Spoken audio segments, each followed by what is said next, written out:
তেল পাম্পে তেল নিতে গিয়ে আমার সাথে এমনটা ঘটে যাবে আমি কখনোই ভাবতে পারিনি। হাই, আমি সন্দীপ। আজকে কথা বলবো পেট্রোল পাম্প নিয়ে। যখন শুনি রাত্রেবেলা পেট্রোল পাম্পে তেল দিচ্ছে, তখন আমি গাড়ি নিয়ে বের হলাম পেট্রোল পাম্পের উদ্দেশ্যে। সেখানে গিয়ে দেখি অনেক লম্বা লম্বা সিরিয়াল। সেই সিরিয়ালের মাঝখানে আমিও ঢুকে গেলাম এবং তেলের জন্য অপেক্ষা করতে থাকি। প্রায় 1 থেকে 1.5 ঘন্টার মতো অপেক্ষা করার পরও এখনো আমি তেল পাইনি। তো তেলের জন্য অপেক্ষা করেই যাচ্ছি, এখনো তেল পাই নাই। দেখি একটু সামনে যেতে পারি কিনা। তো অবশেষে দীর্ঘ সময় পার করে এখন আমি চলে আসলাম তেলের কাছাকাছি। এখনো পর্যন্ত তেল নিতে পারি নাই।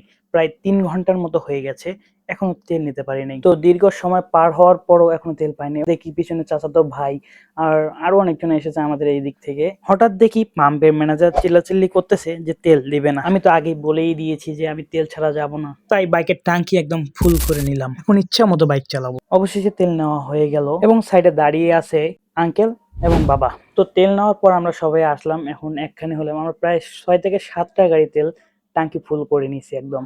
আর হ্যাঁ, আরো এরকম নতুন নতুন video blog da favela, safadinha demais.